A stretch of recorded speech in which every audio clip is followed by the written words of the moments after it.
नमस्कार, आप देख रहे हैं जेटीएन न्यूज़ इंडिया। और आपको पता है कि जब कभी भी आप एटीएम पर जाते हैं तो वहाँ एक गार्ड होते हैं। आपको पता है कि उनकी आर्थिक सुरक्षा को लेकर के क्या हो रहा है, उनको पहले कितना पैसा मिलता था और उनका जो कट डाउन हुआ है सैलरी उसका फिगर क्या है। पहले इनको 17,000 के आसपास मिलता था, अब 8,000 के आसपास मिल रहा है। ऐसे हालत में जो कट डाउन हुआ है उसको लेकर के कोई प्रॉपर जानकारी इनके पास अभी तक नहीं दी गई है। जो गार्ड के जो एसोसिएशन हैं यहाँ पे एटीएम गार्ड के, अनंत जी यहाँ पर मौजूद हैं। अनंत जी, सबसे पहले ये बताइए कि क्या प्रॉब्लम है, क्या तकलीफ है आप लोगों की? हम लोग को जो पहले पेमेंट मिलता था अब कम पेमेंट मिल रहा है। पहले हम लोग को 17,430 रुपये पेमेंट मिलता था, लेकिन इस बार जो हम लोग नई कंपनी जो आई है ना, वो पेमेंट दे रही है 8,960 रुपये। तो ये गड़बड़ी बैंक के तरफ से है या वो कंपनी की तरफ से है? ये तो सर हम लोग उतना मालूम नहीं है, लेकिन हम लोग तो जहाँ तक समझेंगे यही कि बैंक का ही और गड़बड़ी है। पेमेंट तो आपको एजेंसी करती है, तो ये गड़बड़ी एजेंसी का भी तो हो सकता है ना? पेमेंट करेगी तब ना एजेंसी करेगी। एजेंसी आपको क्या समझाया है? एजेंसी तो हम लोग को अभी तक पूरा कंफर्म नहीं बताया है, लेकिन सुनने में आया है। आनंद जी, ये अकाउंटेबिलिटी पास ऑन करने का मामला है। आपको लेना है एजेंसी के साथ, आप हेजिटेशन कर रहे हैं बैंक के बाहर, आपको तो एजेंसी से बात करना चाहिए ना इसको लेकर के। एजेंसी का कहना है सर कि बैंक से जो हमको मिलेगा वही ना देंगे। हमको कम एग्रीमेंट का आया है तो हम इसलिए कम पेमेंट कर रहे हैं। एग्रीमेंट की कॉपी है या आप लोगों को कॉपी दिया गया है क्या? हाँ, एग्रीमेंट का कॉपी एक है। क्या है उस कॉपी में? उसमें बैंक के साथ क्या एग्रीमेंट है उनका?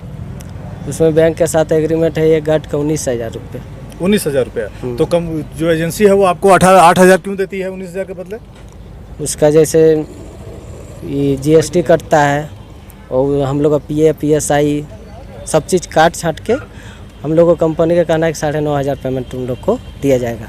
लेकिन इस बार 28 दिन का महीना था, इसके कारण 8,960 रुपया। यानी कि ये डेली बेसिस पे आप लोग हैं, तब तो ये दिन के अनुसार कैलकुलेशन हो रहा है।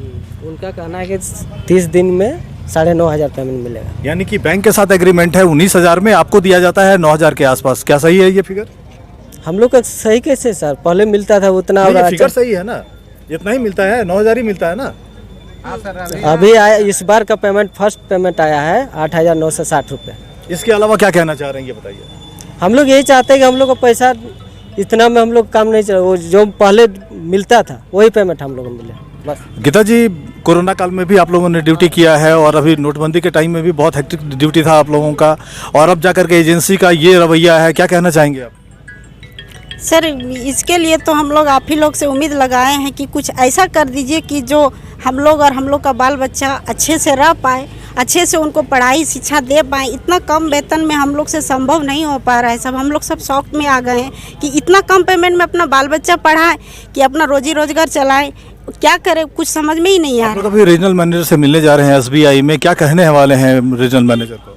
बस उनको यही बताइए कि जो हम लोग को पहले पेमेंट मिल रहा था वो रिक्वेस्ट करे कि वही मिले और रिलीवर गार्ड ना चढ़े, और हर एक बार जो री कंपनी जितना बार भी आती है वो हर एक बार जो हम लोग से री एडमिशन के नाम पैसा जो लिया जाता है वो ना ले। यही कहना चाहते हैं। सुना आपने, जो गार्ड हैं यहाँ पर एटीएम एसोसिएशन के जो मेंबर्स हैं उन्होंने साफ कहा है कि जो एजेंसी है जिनके थ्रू इनका प्लेसमेंट हुआ है एज ए गार्ड, वो कंपनी कहीं ना कहीं हेराफेरी कर रही है। ये इनका कहना है कि 19,000 में बैंकों के साथ एग्रीमेंट है और इनको 9,500 रुपया थमाया जा रहा है। पैसा ESI के नाम पर, पैसा PF के नाम पर और दूसरे मदों में काटा जा रहा है। एक और चीज़ है कि जो आउटसोर्सिंग का जो फंडा है पूरे झारखंड के अंदर, पूरे देश के अंदर, कहना नहीं होगा कि जो कामगार हैं उनका जमकर शोषण किया जा रहा है। जेटीएन न्यूज़ इंडिया के लिए मैं विजय कुमार सिंह, बोकारो।